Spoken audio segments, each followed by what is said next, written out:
Olá pessoal, sou Thiago Pittini, drapple.com.br.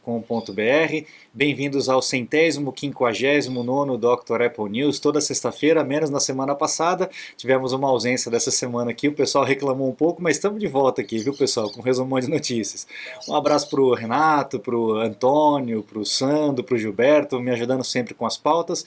Um abraço especial para o Walter Finato, fazia tempo que ele não comentava aqui no canal. Um abraço, um alô para você, Walter, muito obrigado, viu? Vamos lá, vamos para as notícias. Temos as notícias históricas, né, para a gente começar. Aniversário do Steve Wozniak, essa figura caricata aí da Apple, né, 11 de agosto de 1950. Esse cara era o gênio na parte de engenharia, na parte de produto mesmo, né? O Jobs ele tinha a visão, ele tinha como vender os produtos, mas se não tivesse o Wozniak não teria produto para vender. Esse cara que fez tudo acontecer, ele que criou o Apple o 1, o Apple II, que sustentou a Apple durante muitos anos, ele que criou o computador colorido, né? Senão a gente estaria aí com um computador preto e branco ou preto e verde, né? Até hoje. Então esse cara é o grande gênio, ele é o grande nerd da situação, inclusive ele é o mais amado, né, por todos da Apple. Enquanto o Jobs é o mais reverenciado, o mais admirado, né, o Wozniak é o mais amado, porque ele é amável, né, ele é um gordinho gente boa. Já veio para Campus Party acampar com o pessoal e tal, ele é um cara bem acessível, adora fazer brincadeiras, ele sempre fazia pegadinha com os outros e tal. Enfim, esse é o cara, a mistura perfeita, né? Entre o gênio da engenharia e o gênio do marketing, o gênio da visão aí de mercado, a visão de futuro, né?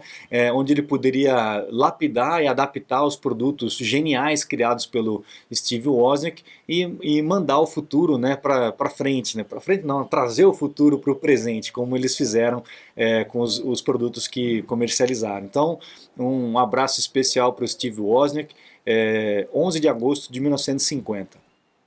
Temos também aí o começo da guerra entre a Apple e a IBM, né? No dia 12 de agosto, um dia depois, só que de 1981, inclusive antes do lançamento de 1984, né, do Macintosh, a IBM já começando com o seu computador, o seu PC. A Apple já tinha o Apple I e o Apple II, né? E a IBM agora estava lançando a concorrência. Era esse esquisitão aqui, só que com um preço mais baixo, né? Não tão baixo assim quanto vocês pensam, né? Eu vou dar uma lida na descrição aqui para vocês terem uma ideia. O modelo simples dele custava 1.565 dólares, ele tinha 16K de memória e uma interface para fita cassete, era esse. Esse da foto aqui, né, esse da foto aqui, ele é a versão Plus, vamos dizer assim, né? Ele tinha 64 de memória e dois drives de 5 e 25, né? Com um monitor já. E esse aí custava 3.390 dólares, o que seria hoje, fazendo a correção monetária, seria 11 mil dólares. Aí o pessoal coloca aqui no artigo, aqui, com 11 mil dólares, lá nos Estados Unidos, tá pessoal? Você compra um iMac, um MacBook, um iPad, um iPhone e um Apple Watch, com 11 mil dólares. Então a gente vê aí como é que as coisas, como é que o preço vai flutuando durante o tempo, né? Era muito caro realmente na época, mas foi aqui que começou toda a guerra, toda a briga aí entre a Apple e a IBM por conta dessa concorrência. A IBM já tinha um nome muito consolidado no planeta todo, né, praticamente, e a Apple estava com essa cara de inovação, de startup e tal. Enfim, a gente sabe como as coisas aconteceram. Você está desperdiçando seu iPhone, iPad, Mac? Ganhe tempo e produtividade com nossos cursos. Você vai aproveitar melhor seu Apple. Matricule-se em drapple.com.br.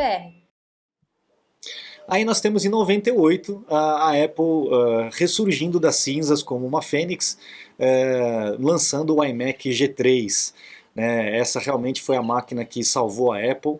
Depois nós tivemos aí o iPod, né? Também que abriu aí muitos mercados para a Apple, enfim, mas a revolução realmente começou aqui. O Steve Jobs voltou aí em 97 para a Apple e começou a trabalhar junto com o Johnny Ive nesse design maluco aí de um computador translúcido, completamente diferente, né, do que tinha na época. Inclusive na apresentação do iMac, vocês podem assistir no YouTube, vocês conseguem encontrar. E na hora que ele mostra, vem o camarada com a câmera, né, e dá uma volta no computador para mostrar 360 graus, e ele fala que parece que é um computador de um outro planeta, um bom planeta, um planeta com melhores designers, né, então comparando aí com o que tinha naquela época, que era aqueles gabinetes bege horroroso, né. Então, realmente uma máquina espetacular. Eu tive um desse também, muitos anos depois, né?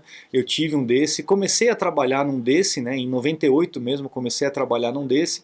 Depois, anos um pouquinho mais para frente, eu voltei a trabalhar com Mac, só que com os modelos mais antigos numa outra empresa, né? O Quadra, o Power Mac e tudo mais, né? Mas assim, meu primeiro contato foi com o G3 exatamente igual a esse. E aí a gente realmente se apaixona. Era uma máquina lenta, você ligava, esperava um tempão para ligar, mas depois que ela esquentava a válvula, ela ia muito bem. O mais importante era que a máquina era estável, né? E ela me obedecia, ela fazia realmente o que eu mandava, não tinha que ficar checando, como naquela época o Windows não era confiável, a gente tinha que ficar checando se ele tinha feito o que a gente tinha mandado fazer. Então realmente foi uma máquina que começou toda a revolução da Apple, né? Aí nós temos em 2002 a Apple lançando esse Power Mac G4, a segunda geração do Quicksilver, né? Tinha um modelo anterior que foi batizado como Quicksilver, depois a Apple mandou esse aqui com esse visual duplo aqui de drives, né?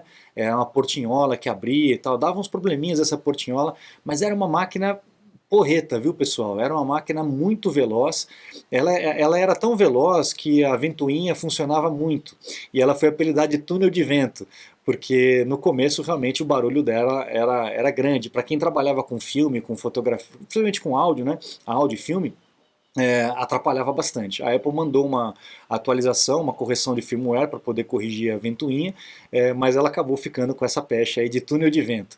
Ela tinha também um sistema de som integrado, essas caixinhas aí, essas bolinhas aí embaixo, que era um som muito bom para um gabinete como aquele. É uma máquina linda, ela é realmente espetacular, o acabamento assim, um dos melhores que eu já tinha visto em computador na época, e atrelado com o Cinema Display, né, esse monitor da Apple também em acrílico transparente, era um show de bola, era uma máquina realmente muito boa.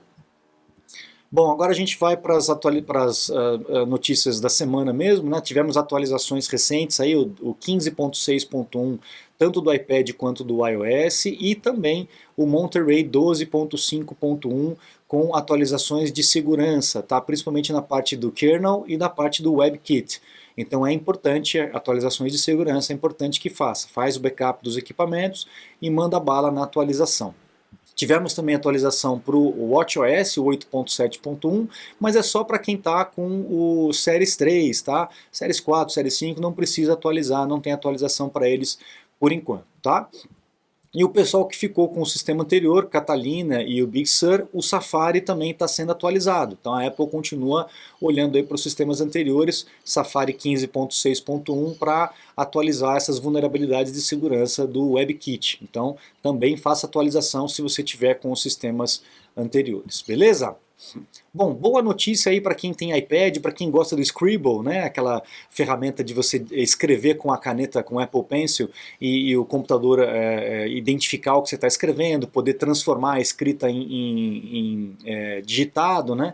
Muito legal, esse recurso realmente é espetacular. Só que faltava isso no Word. Muita gente gosta de usar o Word no iPad, e o iPad não tinha essa integração com o Scribble, que é uma função do próprio sistema operacional, e vários aplicativos já aceitavam. A Microsoft Office está fazendo aí um teste com o beta de fazer essa integração do Scribble para o Word. Então, boa notícia para quem tem iPad, para quem gosta desse recurso com a canetinha, que realmente é muito legal. Bom, aqui na verdade não é uma notícia, é mais um comentário aqui do Google com relação à Apple na parte de mensagens, né? A gente sabe que as mensagens da Apple, entre Apple, são muito fáceis, muito práticas, são ricas, né, como eles dizem aqui, né, o RCS, né, Rich Communication Services, então você consegue mandar áudio, vídeo e tal sem problema. Agora, quando você manda um SMS, que você manda para um outro aparelho que não seja Apple, através da rede, né, da própria rede de telefone, você tem alguns problemas na hora de mandar vídeo, foto, etc., né, emoji e tal, dá umas quebrinhas. E a Apple não está muito preocupada com isso, porque principalmente lá nos Estados Unidos, né, 88% dos jovens são usuários de iPhone, e aqui é o contrário, né, aqui é o inverso, por isso que a galera usa o WhatsApp. Mas lá o mensagens lá domina, né? Domina pra caramba.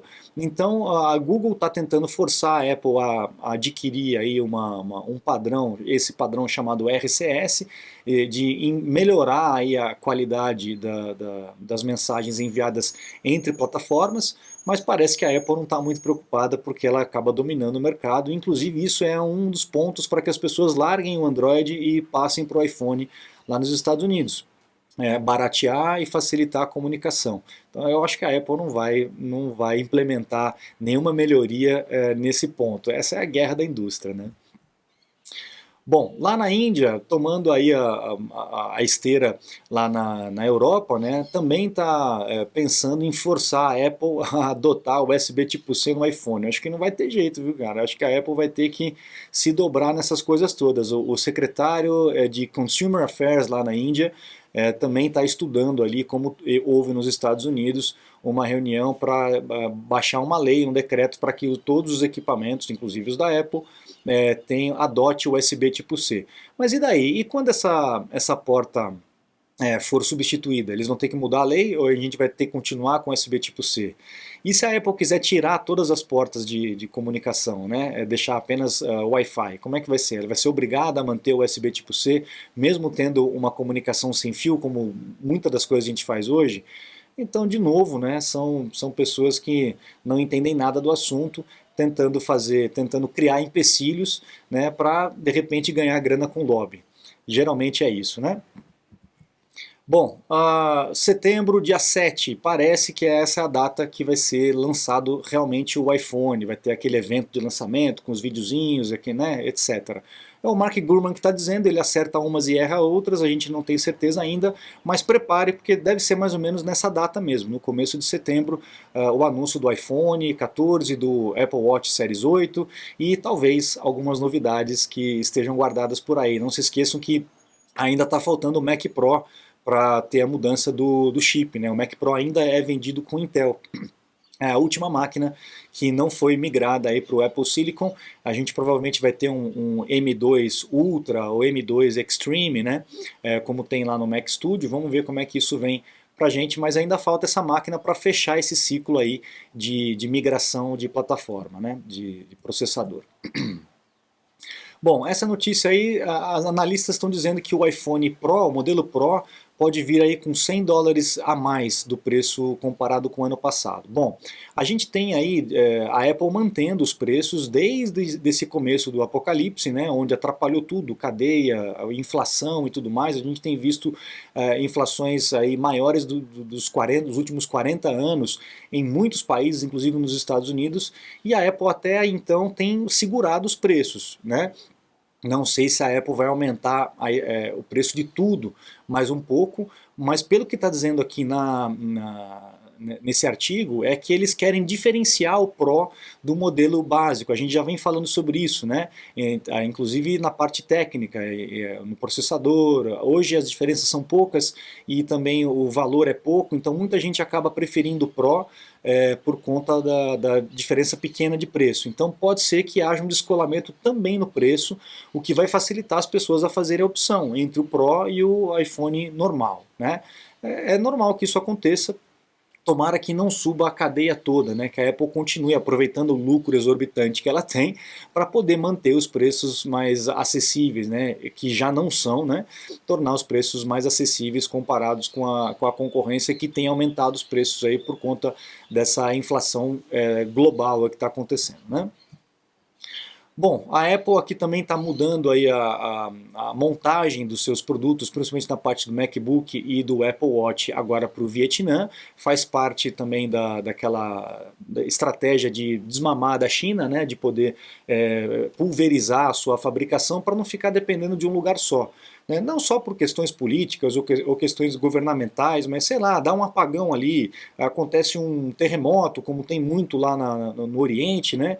E aí de repente para tudo, você perde a cadeia produtiva por conta de um acontecimento. Então é inteligente você pulverizar aí a sua cadeia produtiva para que não tenha esse tipo de problema ou que esse problema seja minimizado. Então, uma boa notícia, a gente já tem essa notícia já há muito tempo e isso só está caminhando, né?